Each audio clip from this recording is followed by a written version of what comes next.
Hello, welcome to another video on our channel. Here we translate testimonies from people who have had near-death experiences and other spiritual experiences. Today we are going to learn about the story of Alexis Castillo. He says that he died and saw the future devastated by a great war. If you are not yet subscribed to the channel, subscribe now. Leave a comment with your name and city. Now let's listen to Alexis's testimony. Hello, my name is Alexis Castillo, and today I want to share with you an experience that completely changed my life. You know those stories that we hear and think, wow, that only happens in movies. Well, mine is one of those. I was born and raised in Maracaibo, a very lively city in western Venezuela. My life has always been full of ups and downs like everyone else's, but some things that happened to me made me see the world in a completely different way. Before we start, I want you to relax a little. Grab some water, sit back in a chair because what I'm about to tell you is a bit heavy. It's not every day that we talk about almost dying, right? And look, it wasn't just once. There were several near-death experiences I had, and in each one of them I felt like I was having an encounter with something divine, you know? Also, there was one time I had some very disturbing glimpses of a war-torn future. Yeah, I know it sounds crazy, but I swear it happened. Look, I'm not crazy, okay? Before these experiences, I was a pretty down-to-earth guy. I worked, took care of my family, watched football on the weekends, all that normal stuff. But after what I went through, man, my view of the world has completely changed. It's like I got a new pair of glasses, you know? Suddenly, I began to see things that had previously gone unnoticed, to feel things that I had never even imagined existed before. So, get ready. The story I'm going to tell is not easy to believe, I know, but I ask that you listen with an open mind. Who knows, maybe you'll learn something new, just like I did. Come on, I'll start by telling you about the first time this happened to me, back in Venezuela, in 1987. It was a Sunday like any other, at least that's what I thought at first. It was a Sunday in August in 1987, one of those very calm ones, you know? I was at home, enjoying the peaceful peace of a normal day in Maracaibo. My wife, Elena, and our son, Gabriel, had gone out to visit some relatives. So, there I was, alone at home, doing those little Sunday things, washing dishes, cleaning the house a little, that sort of thing. I remember being in the kitchen, washing the dishes and listening to the noise of the city outside. It was a hot afternoon, typical of Maracaibo, and I had the window open to let in some air. The smell of soap mixed with the aroma of food coming from the neighbor's house. You know those moments when we're doing something so routine that it feels like our mind goes a bit blank? That's exactly how I felt. Suddenly, out of the blue, something happened that I will never forget. A figure appeared in front of me out of nowhere. I swear I hadn't heard anyone enter the house. This figure was wearing a white tunic, one of the very long ones we see in religious films. But the most impressive thing wasn't her appearance, it was the feeling she brought. Man, I had never felt such profound peace in my life. It was as if, suddenly, all the problems in the world had disappeared. The eyes of this figure, wow, were so kind, so full of wisdom. I felt like a child looking at a very wise grandfather, you know? Before I could say anything, before I could even understand what was happening, the figure disappeared. Poof. So, in the blink of an eye. But the feeling of peace she left, that stayed with me. It was as if this peace had entered inside me and was now part of my being.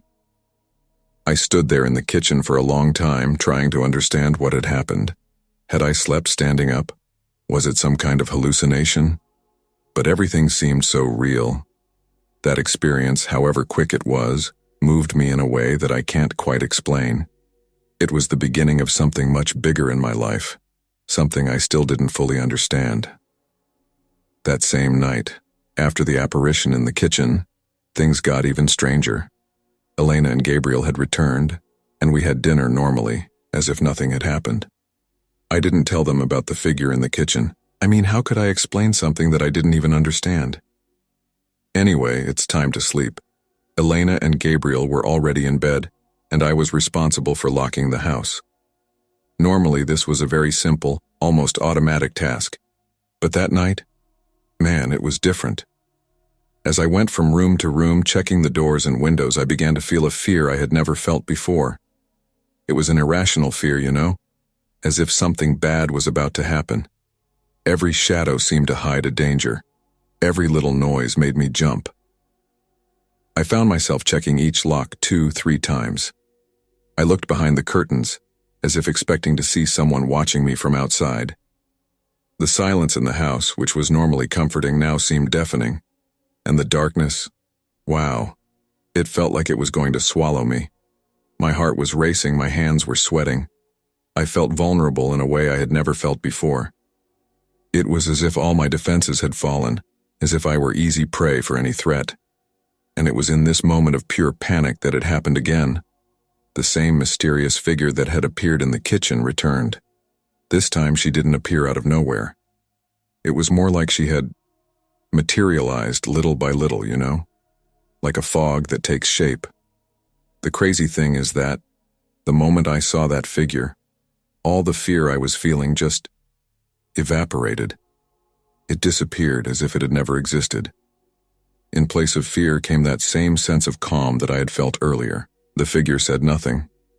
He made no gesture. He just stood there looking at me with those eyes full of wisdom.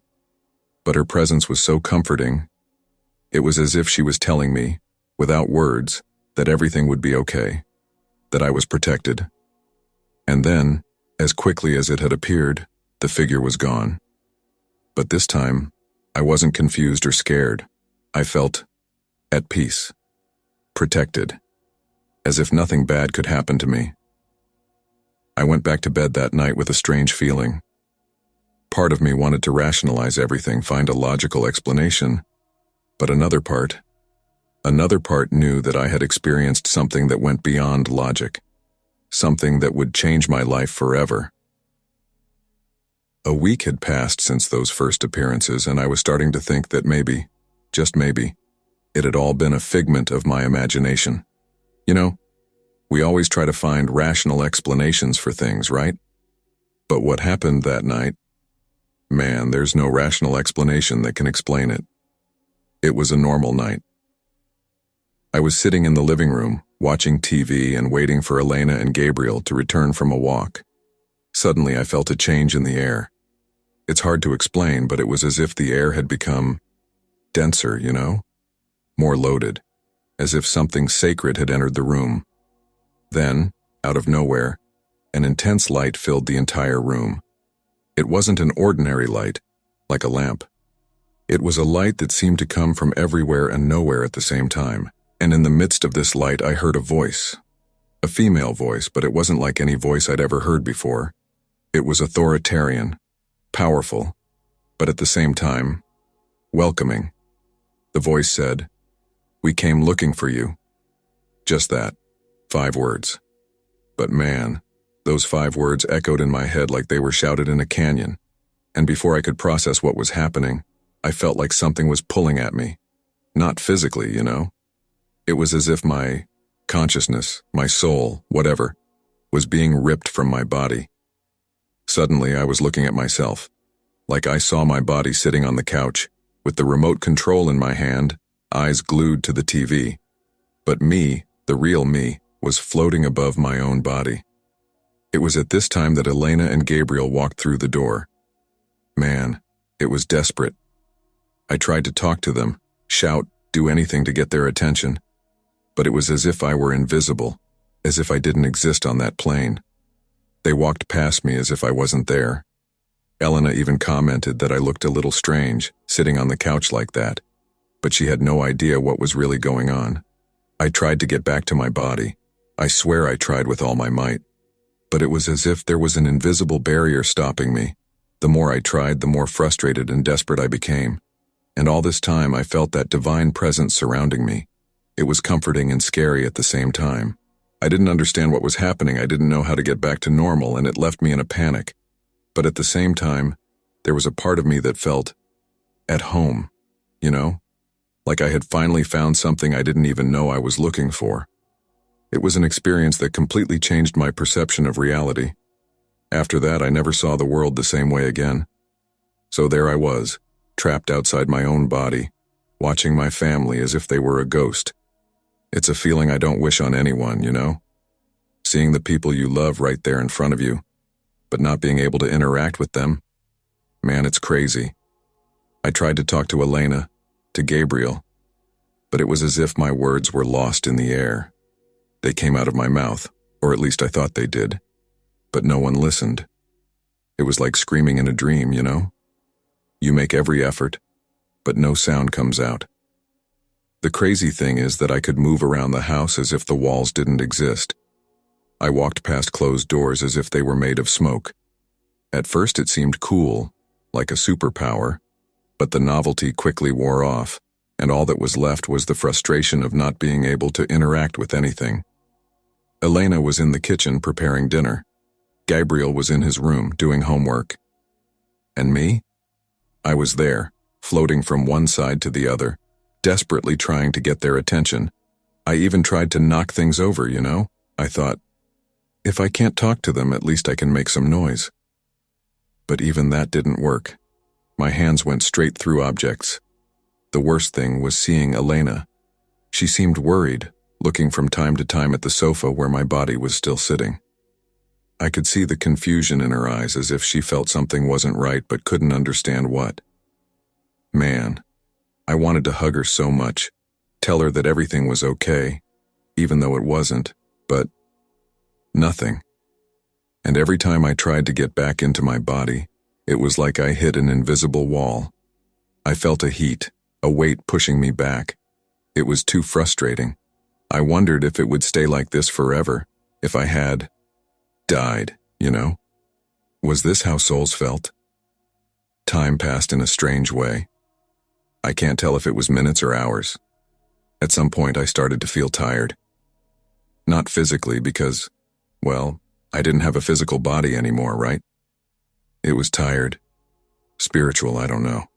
As if this whole situation had drained my energy. That's when I started to really panic. What if I could never go back? What if I was stuck like this forever, watching my family move on without me? It was at that moment that I did the only thing that came to mind. I started to pray. So there I was, floating around my own house, desperate and not knowing what to do. That's when I started praying the Our Father. I don't know why I chose this particular prayer. I think it was the only one I could remember in that moment of total panic. Our Father who art in heaven. I hadn't even gotten halfway through the prayer when I felt something different. It was as if every word of the prayer had a physical weight, you know? As if each syllable was a rope pulling me back. Suddenly I felt a shock running through my entire being. It wasn't like a normal electric shock. It was as if every particle of my, I don't know, spirit, soul, whatever, had been hit at the same time. And man, the strength was absurd. It was as if I had been thrown out of a plane without a parachute. In the blink of an eye, I was back in my body. But it wasn't a smooth return, no. It was like I was sucked back in with all my might. Do you know when you're sleeping and dream that you're falling and then you wake up with a shock? It was more or less like that, only 1,000 times worse. I came back into my body with such force that I almost fell off the couch. Elena was by my side trying to help me. She looked scared, but not as scared as I was. I don't think she had any idea what had really happened. For her, I had only blacked out for a while. "Alexis, are you okay? What happened?" she asked, but I could barely answer. My mouth was dry, my entire body was shaking. It was as if I had run a marathon. And the crazy thing is that even though I was back in my body, I still felt like a part of me was outside, you know? As if my soul hadn't fit back in properly. It's hard to explain, but it was a very strange feeling. As I tried to compose myself, I noticed something I hadn't seen before. A light. But it wasn't an ordinary light, like a lamp. It was a beautiful light. There is no other word to describe it. It was a light that seemed alive, that pulsed gently. And the most incredible thing is that she seemed to be everywhere and nowhere at the same time. This light brought me a sense of peace that I had never experienced before. It was as if all the fears, all the worries, had simply evaporated. I felt protected, loved in a way that goes beyond human love. I tried to explain to Elena what had happened, but words seemed too small to describe the experience. How do you explain to someone that you just traveled outside your own body? That you saw a light that seemed to be the very essence of love? That night, I didn't sleep. I lay awake, going over every detail of what had happened. The feeling of leaving my body, the frustration of not being able to communicate, the panic of thinking I would never return, and then that light, that beautiful light that changed everything. It was there that I realized that my life would never be the same again. I had experienced something that went beyond normal human understanding, and even though I didn't fully understand what had happened, I knew it had been transformative. Well, now we're going to jump back in time. It's November 2011, and I was already living in Florida. A lot had changed in my life since that first experience there in Venezuela. I had adapted to life in the United States, but I had never forgotten what happened that night in Maracaibo. It was a normal night. I had spent the afternoon writing, something I started doing more after those experiences, and checking my emails. Nothing out of the ordinary. But then, suddenly, I felt a wave of tiredness hit me. It wasn't normal tiredness. It was like someone had thrown a heavy blanket over me. I decided to go to sleep early. I said goodbye to Elena and went to the room. I had barely laid my head on the pillow when I felt that familiar sensation of being pulled out of my body. This time it was different. I wasn't trapped in my house. Suddenly I found myself transported to a place I had never seen before. And boy, what I saw left me cold. It was a war scenario. But it wasn't just any war. It was something apocalyptic. The cities were in ruins. Buildings that must have once been imposing were now nothing more than skeletons of concrete and steel. The air was heavy, filled with smoke and a smell that I can only describe as death. I could see people running, hiding. The desperation in their eyes was something I will never forget. It was as if humanity itself was fighting to survive.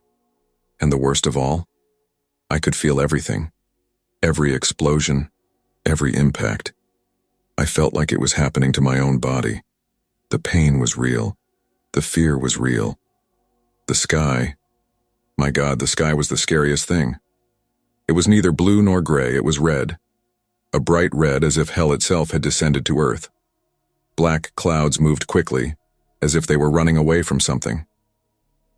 As I floated through this scene of destruction, a certainty formed in my mind. I was seeing the future. A not too distant future, where humanity had entered a war that could be the end of everything. I wanted to scream. I wanted to warn people. But just like last time, no one could see or hear me. I was just an invisible observer of this nightmare. I don't know how long I stayed there, witnessing that horror. It could have been minutes or hours. Time seemed to make no sense in that place. When I finally felt like I was being pulled back, a part of me almost didn't want to go back. Not because I wanted to stay in that terrible scenario, but because I knew that going back would mean carrying the weight of that knowledge. How do you continue living normally after seeing the possible end of the world? I returned to my body with a thud, literally. I fell out of bed and lay there on the floor, shaking and in a cold sweat. Elena woke up to the noise and ran to help me, but I could barely speak. The first thing I felt was an overwhelming peace. It seems contradictory, right? After having seen all those horrible things, feeling peace. But it was as if something, or someone, wanted to comfort me, to tell me that despite everything I had seen, everything would be okay in the end. But along with this peace came a strange feeling. I couldn't move. It was like my body had forgotten how to function. I tried to speak, but the words wouldn't come out. Elena was getting more and more worried. That's when I started crying. Not out loud because I couldn't speak, but in my mind. I called out to that divine presence I had felt before, begging for help. And then, something happened that I still can't quite explain. I felt like something was being implanted in my body. It wasn't painful, but I could feel it clearly. It was as if a tiny, mysterious device had been placed somewhere inside me. As soon as this happened, I regained movement. But it wasn't a normal movement. It was as if I could move through physical barriers. I literally walked through the bedroom wall and found myself in the living room. Elena had gone to get help, and I could hear the ambulance sirens approaching. I wanted to shout to her that I was fine, that she didn't need to worry. But at the same time, I knew I needed medical help. My physical body was still there in the room, motionless. When the paramedics arrived, I saw them enter the room and examine my body.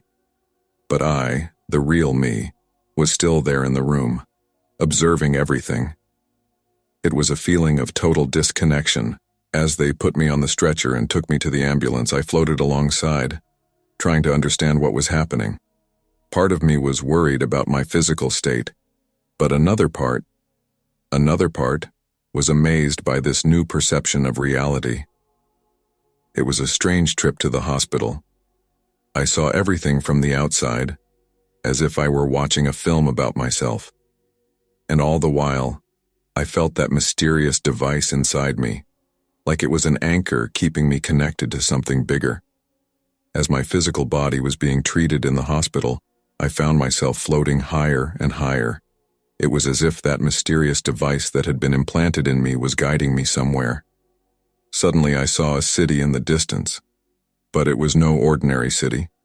It was heavenly. There is no other word to describe it. The building seemed to be made of pure light, glowing with colors I didn't even know existed. The streets were not asphalt, but something that looked like liquid gold. As I approached this incredible city, I felt a strange duality. A part of me was still worried about my body in the hospital, with Elena and Gabriel waiting for news. But another part wanted to dive headfirst into that wonderful city. As I got closer, I started to hear music. It was nothing I had ever heard before. It was as if each note was a color, each chord an emotion. The music surrounded me, called me, but the path was not easy. It was as if there were invisible obstacles in my path. Every time I thought I was getting close to the city, something pulled me back. It was frustrating, but at the same time, challenging. In a moment, I heard a voice, the same authoritarian voice that had called me before, back in my home in Venezuela. "It's not time yet," the voice said, and man, it was like someone threw a bucket of cold water on me. I felt a powerful force pulling me back. It was as if I had been strapped to a rocket and it had suddenly turned on. The celestial city became more and more distant until it disappeared completely. As I was pulled back, I passed through strange places. I saw things that I can't even describe properly. They were like different dimensions, alternative realities. One moment I was passing through a tunnel of light. The next I was floating in space, seeing entire galaxies spinning around me. The speed was absurd. I felt like I was being taken apart and reassembled several times a second. It was scary and incredible at the same time. And all this time, that mysterious device inside me pulsed, as if it were an extra heart. It was as if it had an intelligence of its own, guiding me back to my body. When I finally arrived back at the hospital, I saw my body lying on the bed, surrounded by machines. Elena was sitting next to me, holding my hand. And then, in the blink of an eye, I was back. I opened my eyes, and the first thing I saw was Elena's face. She was crying but smiled when she saw that I had woken up. "You're back," she said, and boy, have 3 words never meant so much to me. I felt different. I don't know how to explain it properly, but it was as if I had undergone a profound transformation. My body looked the same, but inside I was a completely new person. The memories of everything I had seen and experienced were vivid in my mind. The future war, the heavenly city, the journey back. It all felt as real as the hospital room I was in. The doctors were surprised by my quick recovery. They did several tests but didn't find anything wrong. Of course, I didn't tell them about the mysterious device I felt inside me. Some things are just too difficult to explain, you know? In the days that followed, as I recovered in the hospital, I had a lot of time to think. I reflected on the fragility of human life, on how small we are in the face of the universe. But at the same time, I felt a deep connection to something greater, something that goes beyond our understanding. That vision of the war-torn future haunted me. I wondered if there was anything I could do to avoid that. Was it an inevitable future, or just a possibility? The Heavenly City experience gave me a new perspective on the afterlife. It was no longer something scary or unknown. It was a sequel, a new adventure. When I was finally discharged and returned home, things were never the same. I looked at the world with different eyes. Every moment felt precious, every interaction meaningful. I started writing about my experiences. At first, it was just for myself, a way to process everything that had happened. But over time, I realized that maybe my story could help other people. Maybe it could give hope, or at least make people think about life's big questions. Today, years after that night in Florida, I still carry with me the lessons I learned. The inner peace I felt in that heavenly city became part of me. Of course, I still have bad days. I still worry about the future. But now I know there is something bigger guiding us, protecting us. And that mysterious device? Sometimes I still feel it, pulsing gently. It is a constant reminder that reality is much more vast and mysterious than we can imagine, and that, at the end of the day, we are all part of something incredible and eternal. So, what did you think of this incredible story? Leave your opinion in the comments. Don't forget to subscribe to the channel. Activate the notification bell to be notified with each new video. Let's bring more people the hope that there is life beyond what the eyes can see.